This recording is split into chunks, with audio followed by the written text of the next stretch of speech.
¿Qué edad tenías cuando murió tu padre? 17 años. Una constructora gigante, un empresario exitoso, de la noche a la mañana fallece y con hijos todavía menores de edad deja un emporio sin capital. En ese momento yo dije, voy a seguir construyendo mi papá. Tú lo tomaste. Hoy me arrepiento. 15 de 2016. Tronamos y se fue. La empresa se llevó todo. Cuando cerramos la empresa debíamos más o menos como 300 millones de pesos. 300 millones de pesos. ¿Qué edad tenías? 26 años. Hijo de su madre. Estaba mi hijo recién nacido. Yo quebrado. La moral por el suelo. Claro. Me acuerdo perfectamente bien de tener a mi hijo en la cuna. Él no entendía ni escuchaba a lo mejor, pero yo le hablaba y le decía, voy a salir adelante, lo voy a hacer por ti. Y ahí fue cuando dije, vamos a empezar. Viene la oportunidad de comprar un terreno al ladito de Disney World. Al lado. ¿Cómo consigues un terreno al lado de Disney World? Ese fue un tema, no hay tierra. No. Es muy complicado. El banco no me va a prestar dinero. No tengo garantías para dar, no tengo nada. Entonces, lo que hice fue...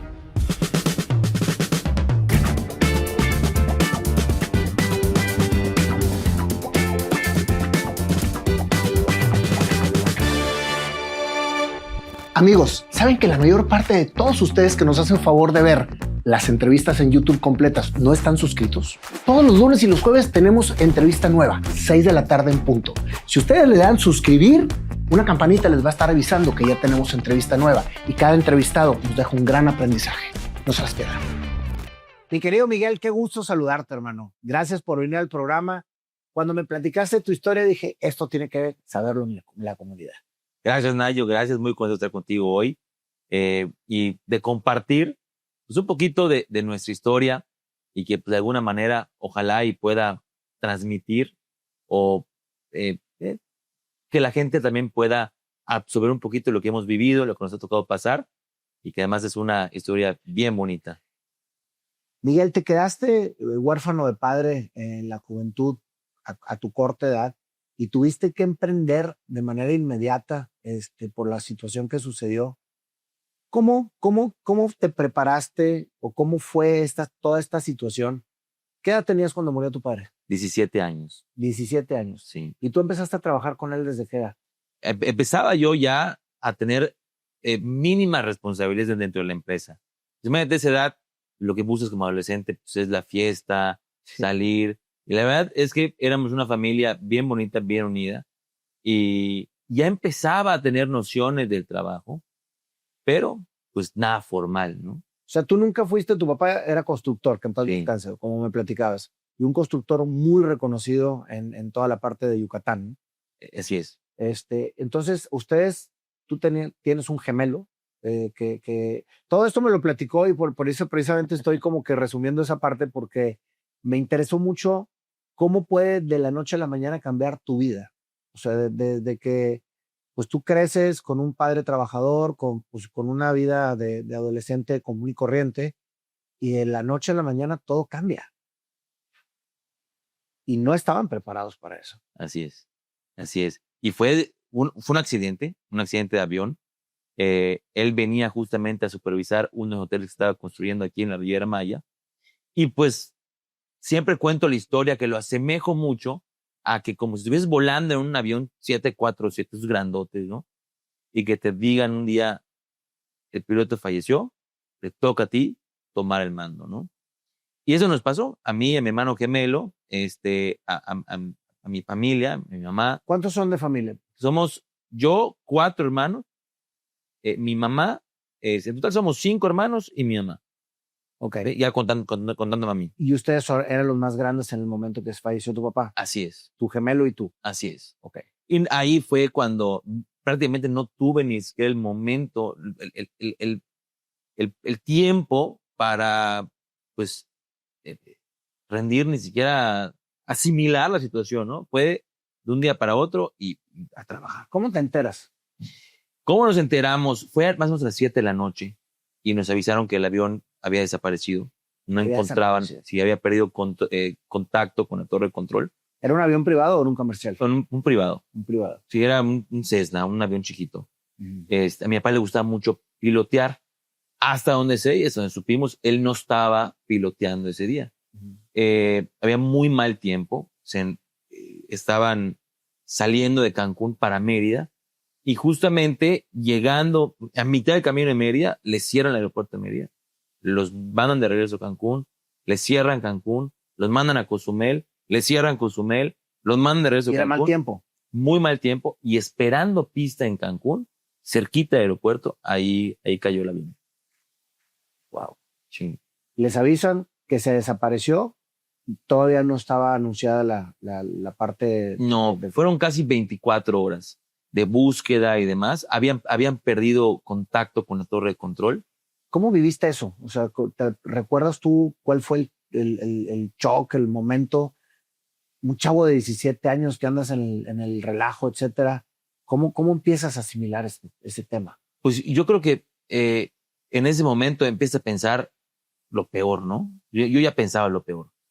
De alguna manera teníamos como que cierta esperanza de que a lo mejor sí cayeron, pero pues a lo mejor planearon y los van a encontrar y demás. Y luego vas asimilando la situación y pues previendo lo que viene, ¿no? El proceso que viene. Y como bien comentas, nos cambió la vida para siempre. Yo digo que nos cambió la vida para siempre. Y es una historia que ahorita vamos a platicar un poquito más, porque en ese momento, pues hay mucho reproche a Dios, ¿no? ¿Por qué a mí? ¿Por qué así? Tener una vida pues muy bonita, familiar y demás. Y luego te das cuenta que pues son esos momentos que de alguna manera también te forjan el futuro, que estoy muy seguro que si mi papá viviera en este momento, no haría ni lo que hago hoy, ni quizás habría llegado hasta donde hemos llegado hoy como empresa, ya en mi empresa personal. Pero de cierta manera, yo le doy también gracias a Dios porque pues, nos permitió disfrutar con él. Imagínate, mi papá tenía mi edad cuando falleció. Yo tenía 17 años, mi papá tenía 39. Ahorita tú tienes 39. O yo voy a cumplir 39 el próximo año. Wow. Y si te pones a pensar y dices, 39 años, no es nada. No es nada.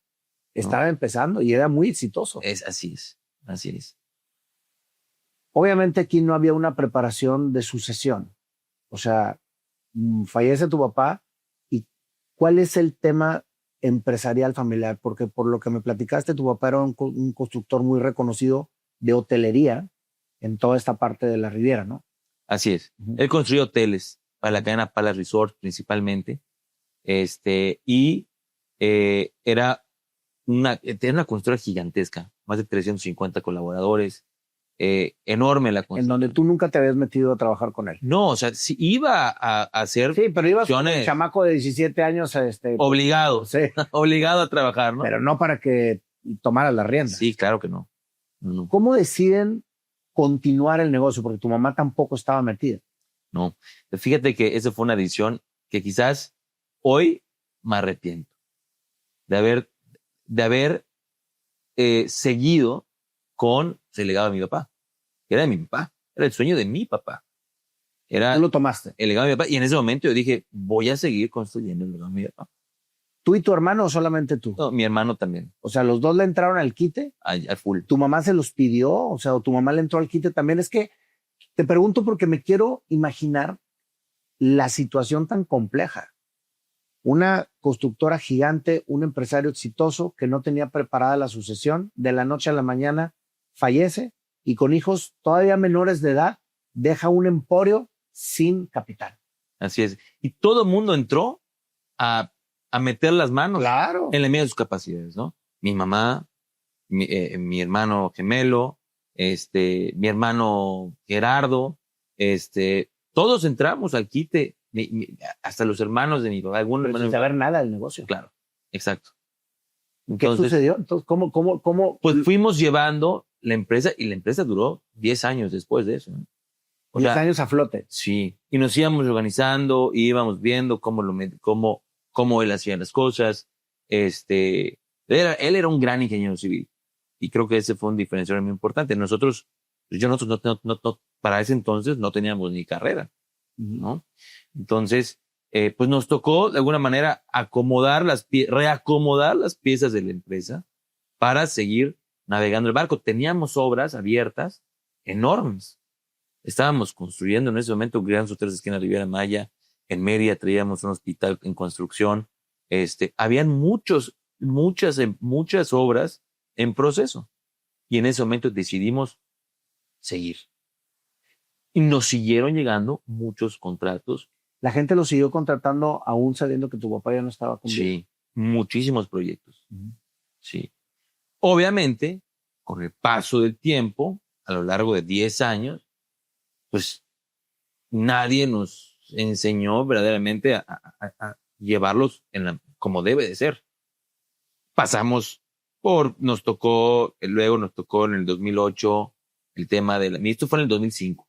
Luego nos tocó en el 2008 vino ahí un pequeño bache, luego viene la crisis en un H1 y fuimos de alguna manera u otra sorteando esas tormentas hasta que en el 2015, 2016, ahí fue cuando tronamos y la empresa se llevó todo.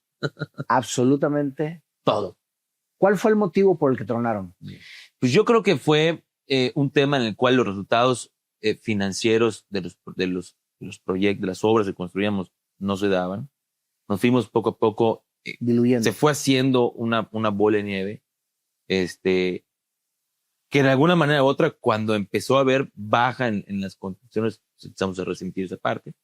Y llegó un momento que llegó el punto de quiebre y tuvimos que cerrar las puertas, reestructurar deuda. Nos quedamos, cuando cerramos la empresa, debíamos más o menos como 300 millones de pesos. 300 millones de pesos. ¿Qué edad tenías? De 25, 26 años. Hijo de su madre. Entonces me tocó a mis 25, 26, 27 años más o menos. Fíjate, estaba mi hijo recién nacido. Yo quebrado, sin dinero. Habíamos perdido todas las propiedades, habíamos perdido la empresa de mi papá, la moral por el suelo. Para empezar, sentía yo una carga de que le debía yo a mi papá. Estaba yo en deuda con mi papá. Claro.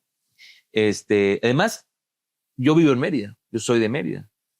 Y Mérida es una gran ciudad, pero es una sociedad muy chiquita. Además, es una sociedad que la gente asocia una quiebra empresarial, de negocio, como un fracaso. Y muchas veces te atacan, eres atacado. Me imagino que claro, ya pasaste por eso, ¿no? Fuimos atacados, juzgados, criticados, ¿no? Hasta inclusive por algunos miembros de la familia. Así de feo se pone cuando verdaderamente yo a mis 20 tantos de alguna manera me sentía yo como el gran empresario y a mis 26, 27 como el peor. Yo veía a mis amigos iniciando un proceso empresarial y yo veía el mío terminado. Y en ese momento fue cuando me cuestioné. Ahí vino un cuestionamiento grande, ¿no? Oye, ¿qué hubiese pasado si mi papá, en vez de dejarme herencia, esta empresa, como herencia, me hubiese dejado a lo mejor propiedades para rentas? Quizás no estoy pasando por esa parte. Y yo tengo una historia muy curiosa, que es la historia de los fritos. Y la he contado en algunas ocasiones. Uh-huh. Mi mujer está embarazada, estaba por nacer mi primer hijo. Y recuerdo perfectamente bien que me llama un día y me dice: antes de pasar a la casa, no seas malo, pásame a comprar una bolsa de fritos. No tenía. ¿No tenías lana para los fritos? No tenía el dinero para comprar. No es que no tenía en ese momento. No tenía yo ni 15 pesos para pasar a comprar unos fritos, ¿no? Entonces tuve que pedir prestado a mi cuñada para que nos prestara, ¿no?, para comprar los fritos. y bendita la hora que no tuve el dinero para comprar esos fritos. Porque esa fue la gasolina, de alguna manera, estando con la moral abajo, con una depresión muy grande, viendo qué iba yo a hacer de mi vida, pensando irme a Miami, hacerla de Uber, empezar de cero. Ya no quería vivir en Mérida, ya no quería yo dejar atrás pues todo, ¿no? Y empezar de cero. Y ahí fue cuando dije: vamos a empezar a dar pasos chiquitos, pero firmes, ¿no? Y ahí hace 10 años, eso fue hace ya 10 años, un poquito más de 10 años, y empecé a reconstruir mi empresa. Una empresa en la cual de alguna manera u otra, basada en no tengo capital, no tengo dinero, pero sí tengo la convicción de querer armar un grupo de personas que, así como yo, tengan el sueño de vivir de sus rentas. Claro. De invertir en propiedades productivas que le generen renta, que de alguna manera puedan crear un patrimonio productivo. Y así es como nace MB Signature Properties. Todo por tu análisis de decir, hubiera preferido que me dejaran cosas para rentar que construcción. Así es, un negocio. Que un negocio. Al momento de que tú estás en esa etapa en donde no tienes ni palos fritos y que todo está precisamente negro, la esperanza te lo dio la misma fuerza de que venían tus hijos. Así es. De que estaban esperando precisamente esta reacción. ¿Crees tú que ese fue el catalizador que te hace ser lo que eres ahora? Porque, dicho sea de paso, ahorita lo voy a decir, es un hombre muy exitoso, pero pasaste justamente por el tocar fondo y transformar. Exactamente. Y yo creo que yo a mi hijo Miguel le debo mucha de esta fuerza. Yo creo que no hubiese tenido yo la fuerza suficiente para salir adelante. Yo me acuerdo perfectamente bien de tener a mi hijo en la cuna y él no entendía ni escuchaba, a lo mejor, pero yo le hablaba y le decía, voy a hacer adelante, lo voy a hacer por ti. Hasta se me medio quiebra la voz, porque claro, es un momento muy, muy, muy difícil. Que hoy le agradezco a Dios, ¿no? Era lo que te iba a decir, es que es increíble cómo las etapas en donde uno más toca fondo, hay siempre oportunidades para reivindicar y para poder sacar todo adelante otra vez. Dios no te deja, simplemente te apacigua tantito. Así es. Quizás ibas como cabra desbocada ante una situación que te tocó agarrar, que no estabas preparado, pero te dio la preparación para el siguiente paso. Así es. Porque prácticamente empezaste en liquidez cero, pero con mucha experiencia en los 10 años que te dio toda esta situación. Es correcto. ¿Cuál es el primer proyecto que empiezas a hacer con toda esta nueva era? Unos años antes de que sucediera esto y que nos veníamos a quiebre, yo ya había empezado a hacer un proyecto que se llama hoy Campus Residencias Universitarias. ¿Campus? Campus Residencias Universitarias, que en ese momento eran las primeras residencias en Mérida y Yucatán. Hago este proyecto, hago la primera etapa de este proyecto. ¿Y cómo lo hago? O sea, ¿por qué te metes en Campus Residencias? Porque cuando ya la constructora empezábamos a ver, estábamos en N1H1, 2010, 2011 más o menos. Aquí Cancún viene una baja turística muy grande y nuestra solución como familia en ese momento tomamos la decisión de, bueno, ¿y si empezamos a autocontratarnos haciendo nuestros proyectos y le damos trabajo a la constructora? Y así empezamos a probar un poquito en el real estate, ¿ok? Y nos fue re mal. Nos fue muy mal. En un inicio hicimos un proyecto de departamentos en Mérida que tardó muchísimo en desplazarse ese producto. Luego compramos el terreno enfrente y ahí que dijimos, ¿qué hacemos? Pues, veíamos una necesidad de cada vez mayor, una inclinación a que los estudiantes del centro para el sur venían a estudiar a Mérida, a la Universidad de Anáhuac. Y entonces dijimos, pues quizás va a hacer falta vivienda estudiantil. Y creamos ese proyecto que en ese momento se llamaba Campus University City. Luego le cambiamos el nombre, pero que la gente lo asociaba a que era una universidad. Entonces le pusimos después Campus Residencias Universitarias, que eran departamentitos muy chiquitos que le vendimos a inversionistas, a clientes, y era un pool de rentas. Y entonces, habíamos hecho la primera etapa, nos había costado un poco vender ese tipo de producto nuevo, pool de rentas. En ese momento costaban las propiedades de esos departamentos 500, 600 mil pesos mexicanos. ¿Y lo particionabas? No, eras propietario único. De esa unidad. Okay. Y esa unidad entraba al pool de rentas. No podías vivirla, no podías ocuparla, no podías hacer nada que no sea meter al pool de rentas. Okay. Y fíjate que 3 años después de haber hecho esa residencia universitaria, ya estábamos yo pasando por ese momento de quiebra en la empresa, ya el proyecto estaba delegado a directores pero la ocupación no se daba. No llegaban los números de ocupación, 60% de ocupación.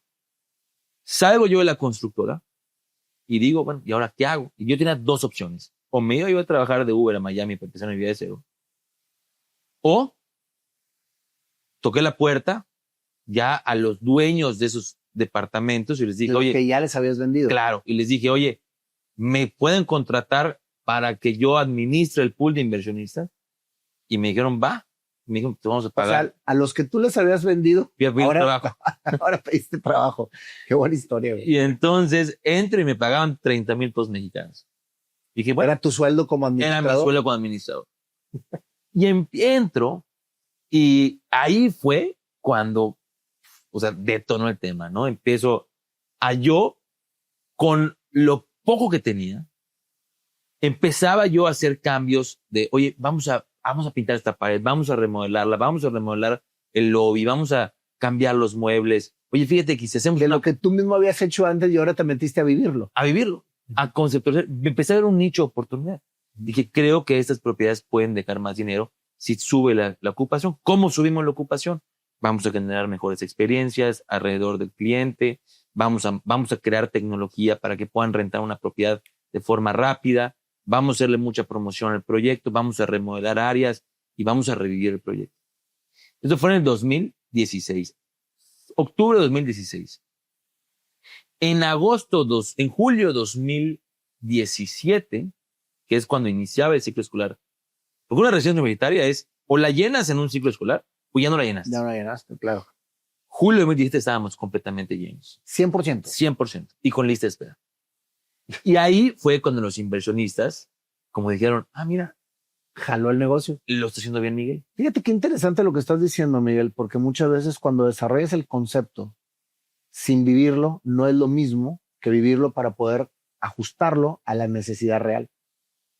Y a final de cuentas lo que tú hiciste es por necesidad vivirlo. Así es. Es correcto. Y encontraste un nicho de negocio que te ha dado muchísimo éxito. Así es.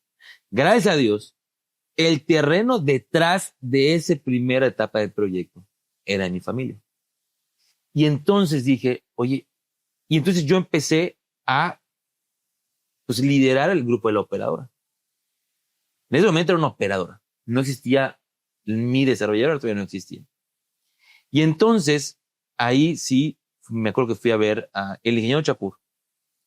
Nos había comprado un departamentito. Uno chiquito, los de 500. Exacto.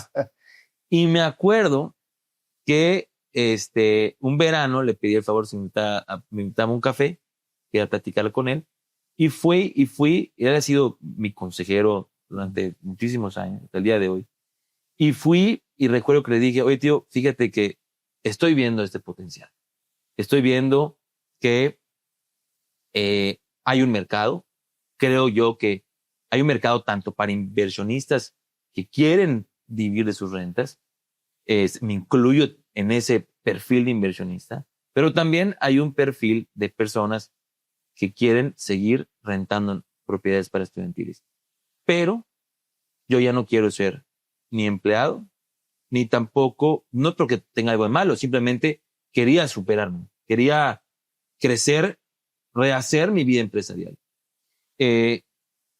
No quiero seguir administrando el pool, quiero entrar en un esquema en el cual quitemos el pool y que sea una renta garantizada, donde yo les rento sus departamentos y yo subarrendo esas unidades a los estudiantes. Ya no les voy a rendir cuentas, ya no, ustedes no tienen que preocuparse por nada, que si el desgaste del mobiliario, que si el cambio del foco, que si por qué pinté, que porque si cambié, que porque yo no cambié. Yo te pago la renta y se acabó. Yo te pago la renta y déjame operarlas, déjame yo hacerme cargo de la propiedad, ¿no? Y me dijo, ¿estás seguro? Estoy 100% seguro.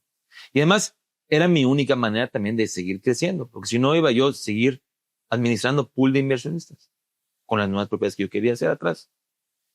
Y me dijo, va, convoca una junta de asamblea, plantéalo, yo te voy a apoyar, y pues si los demás inversionistas están de acuerdo, you're good to go, ¿no? Y así fue. Hice mi junta de asamblea, convoqué a mi equipo también, que era un equipo muy chiquito de operadores, les dije, va a pasar esto, ¿Quién está conmigo? Aquí voy a empezar a reconstruir MB Signature Properties. Ahí nace MB Signature Properties. Y le pongo MB, que son mis iniciales, Miguel Barbosa, con el sentido también de lo único que yo tenía en ese momento para reconstruirme no era dinero, era mi nombre. Y la única manera que yo podía hacer que los inversores vuelvan a creer en mí era decir, aquí está Miguel, con su nombre, dando la cara para que vuelvan a necesitar su confianza para, de alguna manera, lo que yo iba a hacer. Porque además, quería yo además hacer nuevos departamentos para venderle a inversionistas ya con ese esquema de renta garantizada. Y yo en mi cabeza decía, ajá, ¿y de dónde voy a sacar dinero para construir esos departamentos? El banco no me va a prestar dinero. No tengo garantías para dar. No tengo nada. Lo que hice fue, la filosofía fue, voy a crear la comunidad de inversionistas más grande que me puedo imaginar, que crean en que pueden invertir en propiedades productivas para generar ingresos pasivos, en el cual depositen su confianza en un servidor, en el cual yo les voy a administrar y yo les voy a traer la renta mes a mes. A final de cuentas, ellos no estaban invirtiendo en un fondo de inversión, estaban invirtiendo en una propiedad. Esa propiedad les iba a dar una rentabilidad. Es que ese esquema, Miguel, es muy interesante porque es muy diferente que te digan, bueno, voy a levantar un fondo de tantos millones de pesos y yo me voy a encargar de darles resultados. A decir, yo te voy a dar una solución para que tú inviertas avalado por tu misma propiedad y yo voy a hacer que tu propiedad sea rentable. Lo único que hice fue analizar y dije, así como personas invierten en la bolsa de valores, hoy en criptomonedas, lo único que voy a hacer es, voy a usar una propiedad privada como una moneda de cambio, ¿no? En un ticket accesible en el cual tú respaldas tu capital en una propiedad que le vamos a poner a trabajar sin dolores de cabeza. Porque además hay mucho romanticismo alrededor de propiedades productivas. Mucho se habla de que, oye, pues, compra una propiedad para poner en Airbnb, cómprate una propiedad para una casita para poner en renta. Sí, luego te das cuenta que es un dolor de cabeza. Totalmente. Cuesta mantenimiento, poner en renta, cuánto te deja, las proyecciones de ROI que sacaste no te dan. Entonces yo también veía ese momento, esa problemática. Y dije, yo le voy a quitar eso de cabeza a mi inversionista. Yo voy a trabajar por él y voy a crecer en dos nichos. Voy a crecer la parte de la operadora y voy a crear producto con la desarrolladora para ese nicho de clientes. Y no me he salido de mi nicho desde que inicié. Si hay una persona que entiende mejor a un inversionista que lo que busca es una propiedad productiva, creo que lo hacemos muy bien. O sea, hemos estudiado mucho a ese perfil del cliente, porque yo también soy inversionista de esas propiedades. Ahora, obtuviste la aprobación del consejo y empezaste a desarrollar la parte de atrás. Correcto. Que fue el segundo proyecto que hiciste. Y ese ya era 100% de la familia. Lo que hice fue que los departamentos que yo les vendí a esos inversionistas, como es el dinero de la familia, mucho de ese dinero que ganamos sirvió también para liquidar las deudas que traíamos. Ah, con eso terminaste de liquidar el tema. Bueno, entre muchas otras cosas, porque tuvimos que vender la casa, todas las propiedades de la casa de mi mamá. O sea, como quien dice, reinventaste por completo lo que venías trabajando de tu papá. Exacto. Y lo convertiste en la nueva era de la familia Barbosa. Exacto. Que ya fue mi camino. O sea, ya mis hermanos, cada quien. Entonces ahí sí fue cuando dijiste tú, me voy por esta parte, que empezó siendo un empleado administrador de residencias estudiantiles. Así es. Y que luego esas residencias universitarias terminaron siendo 809 departamentos. Y fue un proyecto muy exitoso. Y desde allá hemos vendido siempre en tiempo récord, donde los clientes no hemos tocado un banco, porque los mismos inversionistas, los mismos clientes vienen, entran a nuestras preventas de forma muy rápida, ya nos conocen, ya tenemos un nombre en el mercado, una reputación en el mercado. Y eso nos ha ayudado mucho a, de alguna manera, crecer de forma muy rápida con las propiedades. ¿Cómo das credibilidad a la preventa, Miguel? Pues entrando en materia, o sea, porque en realidad muchas veces es comprar más barato, pero es comprar muchas veces un riesgo. O sea, porque no sabes si van a entregar, si van a cumplir, ¿cómo prever ese tipo de situaciones? Mira, yo creo que la única manera en la cual tú puedes dar certeza a un inversionista que va a invertir en una preventa, un cliente que va a invertir, es tu historia. Es que vean tu background, ¿no? ¿Qué has hecho? ¿Has cumplido? ¿Has entregado en tiempo y forma? Y nosotros nos hemos dedicado. ¿Cómo me vas a avalar la inversión? Exacto. Pero al final de cuentas, la forma de avalarlo es que no hay muchas maneras, más que es un contrato, contractualmente. Entonces, la mejor manera es conociendo el trasfondo de en quién estás depositando la confianza para dar ese dinero, en el cual hay un contrato que avala la entrega de una propiedad. Entonces, sí, al principio es muy complicado, pero una vez que tienes nombre, que ya tienes una reputación, que ya que puedes tener testimoniales de clientes. No, y complejos, pues ya llevas varios exitosos y por lo que sé, toda la parte donde tú manejas los desarrollos eres muy reconocido. Así es, gracias a Dios. Ya estamos en nuestro proyecto número 18. 18 ya entregados, ya jalando, ya rentabilizados. Exacto. Y llegó un punto, ahí cuando empezó el cambio de gobierno, nos empezaron a llegar solicitudes de inversionistas para Estados Unidos. Y viene una parte muy importante en la historia de la empresa en la cual entra una parte de expansión en los Estados Unidos. Pero antes de esa expansión sucedió algo muy importante: pandemia. En pandemia ya traíamos muchas operaciones, muchos departamentos en operación, y mientras muchos de los propietarios negociaban rentas con inquilinos y demás, negociaban, hoy tú vas a pagar menos renta y demás, nosotros fue todo lo contrario. Nosotros, aún en pandemias, pagamos el 100% de las rentas que teníamos comprometidas y nos fue muy bien en pandemia. Y ahí nos dimos cuenta que no hay negocio más seguro que las rentas. Siempre hay que necesita un techo y una cama. Siempre, ¿no?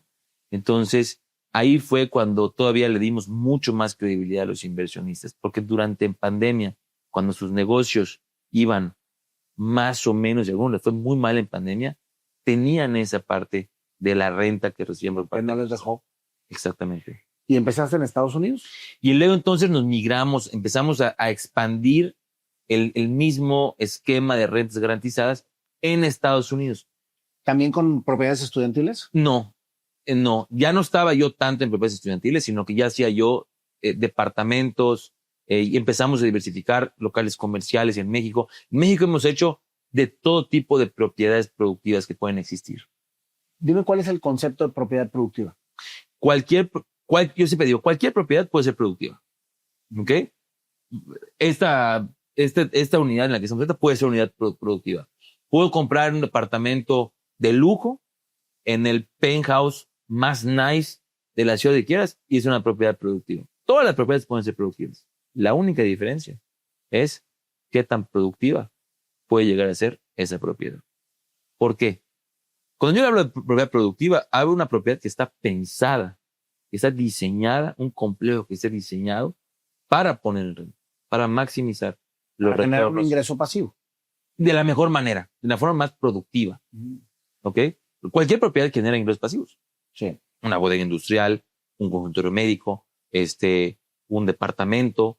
El tema es qué tan productivo es esa propiedad. Yo puedo ir a comprar hoy un penthouse en la torre más nice y voy a hacer ingreso pasivo. Pero se lo va a comer que si la cuota de mantenimiento, que si el desgaste, que porque tiene 25 millones de amenidades.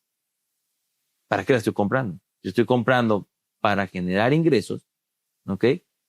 Nuestros proyectos, eso es lo que hacen. Son proyectos que están diseñados para generar ingresos y están pensados no para el cliente que las compra, sino para la persona que paga la renta. Y están diseñadas para maximizar sus retornos de inversión. Por eso no tenemos propiedades productivas. Rentals communities.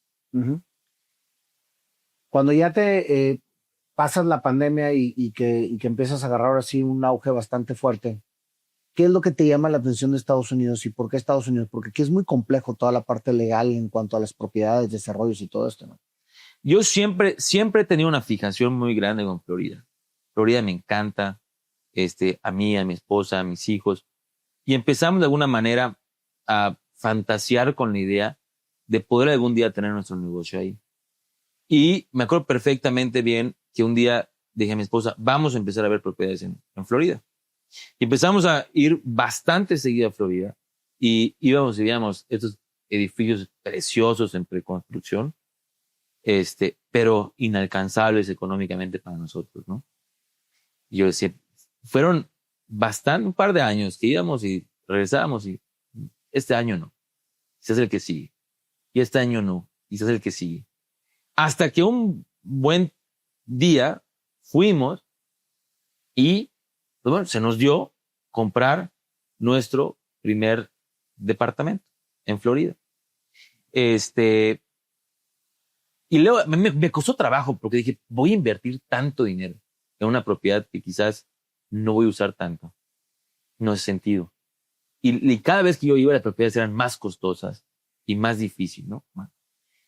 La persona que nos ayudó a comprar este departamento, la realtor que nos ayudó a comprar este departamento, me pregunta, ¿tú qué te dedicas? Yo soy desarrollador inmobiliario, me dedico a hacer propiedades productivas y demás. Y me dijo, ¿has explorado Orlando? ¿Has explorado desarrollar aquí, en la zona de Orlando? Y le dije, siempre he querido, la verdad no tengo idea de cómo, pero si me ayudas, podemos ver opciones. ¿Sí? Puedes venir la próxima semana. Me dijo, puedes venir en 2 semanas. Te voy a presentar unas opciones de terreno en Orlando. Y yo en mi cabeza dije, voy a ir a perder mi tiempo, pero bueno, algo le voy a aprender. Ajá. Y fui a Orlando 2 semanas después.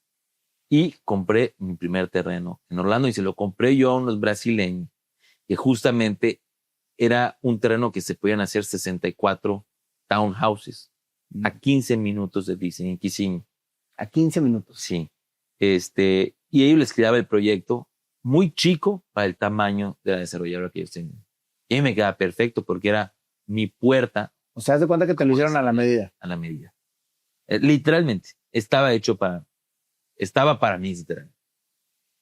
Fui, compramos, tiramos la oferta, nos la aceptaron, compramos el terreno, hicimos contraté arquitectos, ingenieros, abogados, armé ¿Sigues equipo. construyendo o todo lo maquilas? No, todos los subcontratos. Yo ya decidí, desde el momento que seguí desde la constructora, juré por mi vida nunca más pegar un bloque. Todos los subcontratados. Hasta el día de hoy los subcontratos. O sea, me volviste desarrollador. Me volví desarrollador. Yo soy arquitecto de profesión. Y eso también me ha ayudado mucho a... ¿Sí terminaste la carrera? Sí, claro. Sí, claro. Esa es una historia buenísima.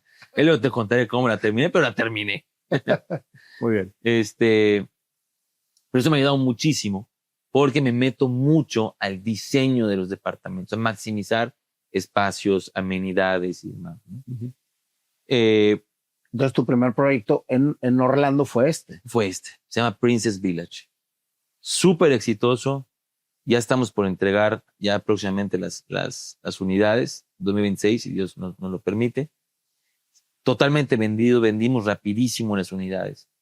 Pero yo me acuerdo perfectamente bien que fue, además, un proyecto que era mi primer proyecto en Estados Unidos. Las unidades costaban desde $550,000. O sea, no es para cualquiera. Claro. ¿No? Y yo no estaba acostumbrado a vender propiedades de $500,000. Ni siquiera en México. ¿Y cuántas eran? 64. ¿Y te las aventaste todas? Todas. Y se vendieron todas. Todas. Sí, además, cuando yo llegué me decían los abogados, oye, ¿y el crédito? ¿Cuál crédito? Yo no trabajo con créditos. Oye, pero aquí en Estados Unidos te apalancas con créditos, así funciona el sistema. Yo no voy a hacer lo mismo que el sistema. Yo traigo un grupo de inversionistas que vienen y compran en preventa. No vas a vender no vas a vender así aquí. Y vendimos todo. Y fondeamos el proyecto sin crédito y todo salió perfecto, como Dios manda. Gracias a Dios. Y aprendí, ahí fue cuando entonces armé oficinas en Orlando, armé oficinas en Miami. ¿Abriste empresa acá? Abrí empresa en Estados Unidos. Y luego entonces viene la oportunidad de comprar un terreno al ladito de Disney World. Al lado. ¿Cómo consigues un terreno al lado de Disney World? Ese fue un tema de verdad no hay tierra No, de esta gran locación ya en Orlando. Es muy complicado, muy, muy complicado. Y me llaman un día el equipo de Orlando y me dicen, oye, Miguel, hay esta oportunidad de tierra y además vuelo para Orlando, vemos el terreno, pero es un lago espectacular que es el lago Bryan. Al ladito está el Disney Springs y todos los parques temáticos de Disney. Y llamo al equipo. o sea, prácticamente estás al lado de Magic Kingdom. De Magic Kingdom estamos a 10 minutos. 10 minutos de Magic Kingdom. Sí, de Disney Springs estamos a 3 minutos. O sea, de todos los parques temáticos, Epcot, estamos literalmente allí en la zona. Qué barbaridad. Y yo me acuerdo perfectamente bien reúno a mi equipo y les digo, bueno, ahí en Estados Unidos no es como México. Ya los terrenos están prácticamente, te dicen qué puedes hacer y qué no puedes hacer. Sí, es muy regulado. Muy regulado. Yo le dije a mi equipo, ¿qué podemos hacer en el terreno? Puedes hacer hasta 199 unidades y hasta 18 niveles. Ok. Y entonces empecé a pensar, yo siempre cuento la historia de mi licuadora. Entonces ya empecé a hacer, bueno, ahora qué salsa nueva voy a hacer, ¿no? Y agarraba mi licuadora y dije, bueno, ¿qué me ha funcionado en los últimos 10 años? ¿Qué busca el inversionista? ¿Qué busca diversificar su patrimonio, pero quiere un título de propiedad, pero quiere renta garantizada, pero quiere empezar a generar ingresos desde la preventa? Y esto sí le gusta, y esto no le gusta, y empecé a creer la salsa, ¿no? Entonces en campus empecé a pensar, y cuando hice campus de 10 años, también había inversionistas que también no les gustaba, que no podían usar la propiedad. Bueno, entonces que sí puedan usar la propiedad. Bueno, entonces que sí puedan también generar renta. Metiste en la licuadora Todo. Y le puse play, le dije, y aquí vamos a crear un nuevo concepto que se llama Dynamic Property. La propiedad más dinámica que exista hoy en el mercado inmobiliario. ¿Okay? Y así nace esta torre de lujo que se llama MB Resort Orlando. MB Resort Orlando. O sea, le pusiste tu nombre. También. Miguel Barbosa. Así es. Entonces, la torre más lujosa de departamentos que se ha construido en Orlando el día de hoy. ¿De plano? De plano. La más lujosa. La más lujosa de departamentos. En una zona espectacular. Unidades de 2 recámaras para 8 personas de lujo. 199 unidades. Tenemos un aquapark dentro de la propiedad. Tenemos un boliche dentro de la propiedad. Una propiedad bien bonita. Que vas a poder ir con tu familia, disfrutar con tus seres queridos. Vas a poder también generar rentas garantizadas. Sí, pero ¿cuánto va a costar un departamento ahí? Ahí viene un punto clave, y esto lo iba a comentar ahorita. También en ese proceso me remonté a mis inicios cuando yo tenía el sueño de diversificar mi patrimonio en los Estados Unidos. Y me acordé de haber visitado un sinfín de propiedades y ver estas torres espectaculares de lujo, inalcanzables para mí. Sí, nada te alcanza. Y rígidas, en el cual eran cajas. Oye, ¿te da o no te da? ¿Tienes más de $500,000 de invertir? Sí, bienvenido. ¿No tienes más de $500,000 para invertir? No es para ti. Y entonces yo dije, así como Miguel tuvo el sueño de diversificar su patrimonio en Estados Unidos, poner un poquito, no poner todos los huevos en una sola canasta, ¿sabes? También de diversificar un poco tu patrimonio. Yo en ese momento dije, tengo que crear un producto que sea accesible para muchos, ¿no? Que tengan también ese sueño de diversificar su patrimonio productivo.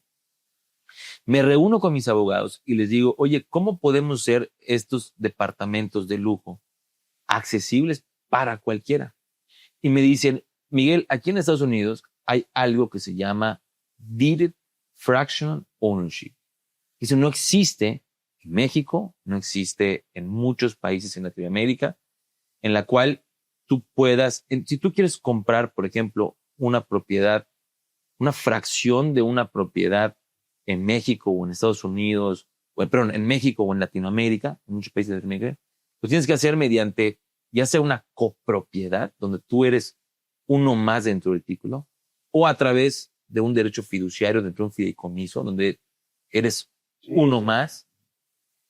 En Estados Unidos no. En Estados Unidos existe la figura en la cual tú eres el único, o recibes un título de propiedad idéntico del que recibirías y comprar una casa, un departamento. Solamente que lo recibes por la fracción de la que compraste. Entonces ahí fue cuando dije, entonces le da la misma certeza jurídica de mis inversionistas que compraron en campus o en mis otros 18 proyectos que tienen la certeza jurídica de título de propiedad. Sí. Y lo van a poder vender, heredar, grabar, hipotecar sin restricciones cuando quieran porque está a su nombre. Sí. Y lo van a poder usar cuando quieran. Sí. Y cuando no lo quieran usar, ¿van a recibir renta garantizada? Sí. Pues todo. Todo. ¿Te fijas que de cierta manera emulaste lo que venía siendo las residencias de estudiantes a esta parte, pero en la licuadora? Totalmente. Totalmente. Porque fíjate, lo que estás diciendo entonces es que yo puedo rentar, más bien yo puedo tener mi lugar en esa torre junto con todos los demás dueños de un solo departamento. Totalmente. Y te voy a decir algo mucho más curioso, que luego me di cuenta con el pasar del tiempo. Dije, nadie se levanta todos los días pensando, hoy voy a diversificar mi patrimonio productivo en una residencia universitaria. O hoy me voy a levantar y voy a comprar un departamento en una residencia universitaria. Nadie. Pero sabes que sí se levantan todos los días. Las personas se levantan pensando en, oye, tengo este dinerito, que no es, quizás no sea mucho, pero no sé dónde ponerlo. Y en el banco se me está depreciando. Y a lo mejor lo tengo bajo el colchón y no sé qué hacer con ese dinero. Entonces, ese es un problema donde nuestros proyectos durante 13 años, y 18 proyectos han sido esa solución para ese tipo de inversionista. O sea que, por ejemplo, yo puedo ser dueño de una semana en ese edificio. Correcto. Cada fracción, tú eliges el departamento que más te gusta dentro de nuestro torre. Tú lo eliges. Tú lo eliges. ¿Y cómo lo eliges? Eso está increíble, porque además creamos una aplicación que se llama Click and Buy, de MB, Click and Buy. O sea, aplástala y compra. Exacto. Pero con mis iniciales, MB. Ok. Entonces, literalmente, tú entras a la aplicación en 4 pasos súper sencillos y en menos de 5 minutos compras tu primera propiedad en Estados Unidos, tu primera propiedad productiva en Estados Unidos. Entonces, entras a la aplicación, ves la torre de frente, seleccionas el nivel que más te guste, se te abre los departamentos de ese nivel, ahí ves los departamentos, los modelos que hay, seleccionas el que más te guste y literalmente te pregunta la aplicación qué quieres comprar. ¿Quieres comprar la unidad completa? ¿O quieres comprar una fracción o 2 fracciones? O una fracción es una semana. Una fracción es una semana. O sea, tú escoges la semana. Ahí tú seleccionas el mes que más te guste y la semana de ese mes que más te guste. Y tú eres el dueño de esa semana a perpetuidad. A ver, para siempre. No es como los tiempos compartidos, porque todo el mundo le saca la vuelta a los tiempos compartidos porque dice, a los 99 años ya no es mía y no la puedo heredar, etc. Aquí sí. Aquí sí. Y te voy a decir una cosa. Y mucha gente me pregunta, oye, Miguel, pero ¿cuál es la diferencia entre tu proyecto y un tiempo compartido? Le dije, un tiempo compartido, siempre les digo, un tiempo compartido es un gasto, no es una inversión. Un tiempo compartido compras quizás una membresía, un derecho de uso por cierto tiempo, sí, porque claro. además caduca, no es tuya, tú no eres el dueño de esa propiedad. ¿La puedes rentar? Alguien, aquí los que nos escuchan, a lo mejor alguien tendrá un tiempo compartido. No puedes rentar un tiempo compartido. No lo puedes generar, no puedes generar ingresos. No es tu propiedad. Muchas veces cuando inclusive vas a usar es un rollo, te cuesta. Sí, claro. Te cuesta, ¿no? Aquí no. Aquí tú eres un propietario legítimo de una fracción del departamento que tú elegiste. Lo puedes usar. Lo puedes rentar. Lo puedes rentar. Y lo puedes Además, puedes hacer home exchange a través de nuestro programa Home Exchange. Era lo que te iba a decir. O sea, también lo puedes intercambiar como el tiempo compartido. Exacto. Tenemos un partner que se llama Intro International, en el cual este partner tiene un portafolio de 3,200 resorts en más de 90 países en el mundo. Okay. Entonces creamos con ellos un programa Home Exchange muy padre en el cual al comprar una fracción dentro de este proyecto y tener título de propiedad con nosotros, te da la posibilidad de que si no lo quieres usar, tampoco lo quieres generar rentas, bueno, puedes viajar por el mundo completamente gratis Con tu semana. con tu semana. O sea, si yo, por ejemplo, tengo mi semana aquí en el MB Resorts, y quiero irme a Dubái, Lo puedes hacer. me meto, busco. Pero a ver, hermano, lo que pasa es que, y te voy a ser bien sincero, yo aquí vengo a ser el abogado del diablo. Totalmente. ¿Qué costos hay escondidos? O sea, porque dices, tú compro mi propiedad, pero luego para rentar en Dubái tengo que hacer esto y esto. Y luego para hacer esto, los famosos HOA, que esos me tienen bombo y a toda la gente igual. Y qué bueno que comiences ese tema, ese punto. Al ser dueño de una propiedad en los Estados Unidos, en un condominio, hay una cuota de mantenimiento como en cualquier otro. Que es el HOA. Es el HOA, Home Owners Association. ¿Ok? Esta HOA hace alusión a los gastos de mantenimiento del régimen de propiedad en condominio. ¿Ok? Que eso los pagas en cualquier lado en Estados Unidos. En cualquier lado. Y también en México, Sí. ¿no? Cuando compras una fracción con nosotros equivalente a una semana de la que elegiste, de la unidad que seleccionaste, tienes una cuota de mantenimiento, un HOA. Es lo único que pagas extra. Lo único que pagas y cuesta $100 al mes. O sea, y lo pagas una vez al año. $1,200. $1,200 y lo vas a pagar cada enero. Ahora, ¿cuál es la ventaja de esto? Que dentro de este pago que estás haciendo de cuota de mantenimiento, te incluye todo, te incluye el predial, impuesto predial.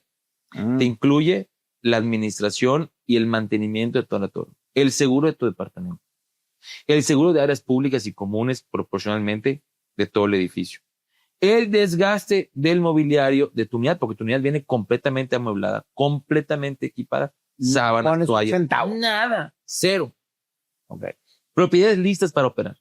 Que dentro de la cuota de mantenimiento está todo ese desgaste de ese mobiliario incluido en la reposición. Pero tú te dediques a disfrutar de tu inversión y de tu propiedad. $1,200 aparte de la inversión. ¿Cuánto cuesta una semana, por ejemplo?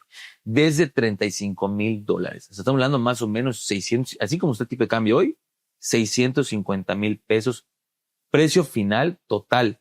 Y no lo tienes que pagar todo de golpe. Tenemos planes de pago muy cómodos en los cuales tú puedes pagar $500 al mes durante todo el proceso de construcción y entrega. Este proyecto se entrega en el primer trimestre de 2029. Del 2029. Sí. Y por ejemplo, si yo te lo pago todo ahorita, ¿voy a tener mi inversión ahí parada hasta el 2029? No. Si tú pagas desde el 50% de enganche, tu enganche te genera el 7% anual sobre tu inversión. Ándale. Entonces, si Vas a pagar interés mientras que construyes la torre. exactamente. Y te pagamos trimestralmente. Y eso es algo que hemos hecho durante 13 años con todos nuestros inversionistas en todos nuestros proyectos. Porque entendemos al inversionista. Es un cliente que lo que busca es diversificación patrimonial, está sacando su dinero para ponerla en una propiedad productiva, una moneda de cambio. Yo agarro mi dinero, lo pongo en una propiedad, pero quiero que genere desde ahorita. Y obviamente tengo un título de propiedad que avala que mi inversión está en una propiedad. En una propiedad que no se en un fondo de aprecia. inversión, no, en una propiedad. En una propiedad, con un título de propiedad que se aprecia con el tiempo, que le puedes vender cuando quieres. Que yo siempre digo a la gente, no le den el dinero a la gente, dénselo a una propiedad donde garantice que su inversión esté con algo que sea un activo. Exactamente. Oye, pues me interesa mucho. O sea, ya me vendiste a mí sin querer, pero la realidad es que es algo tiene muchas ventajas porque tienes tu semana para toda la vida, es heredable, la puedes rentar, la puedes cambiar, te genera una inversión durante todo el tiempo que esté en vigente la construcción y al momento de que te lo entregan, la puedes, pues obviamente es un ingreso pasivo. Exactamente. Y desde $35,000. A ver, y aquí no hay gato encerrado en el decir $35,000 abajo del estacionamiento. No. O sea, No. si yo quiero un departamento viendo al lago, más o menos en una muy buena semana, ¿a cuánto te llega a subir? Bueno, más o menos como $10,000 más. O sea, tú vas seleccionando en base a lo que tú quieras. Pero la más cara es de entre 35 y 45. Y va a depender mucho, Nayo, para qué la quieras, ¿no? Oye, si yo soy un inversionista que lo que quiero es generar ingresos, pues cómpratela de $35,000, ¿no? Claro. ¿Para qué quieres un nivel tan alto o quieres una mejor vista? Al final de cuentas se va a rentar igual. Todas son iguales de 125 metros. Y todo lo puedes hacer en el app. Todo en cuatro pasos, en menos de 5 Aquí le vamos a poner el link para que se metan a investigar Y te agradezco muchísimo, Miguel. La verdad es que qué interesante historia. Gracias. Qué Gracias. interesante historia y sobre todo te felicito por la resiliencia, porque un solo paso hace que tu vida cambie por completo. Así es. Pues te agradezco mucho. Me gustaría tener más tiempo. Yo creo que nos vamos a seguir viendo. Definitivamente me interesa mucho analizar la inversión y si acaso le entro, yo quiero ir a verla. Perfecto, Nayo. Gracias. Nos vemos por ahí en Orlando. Órale. Gracias, Miguel. Dale, gracias.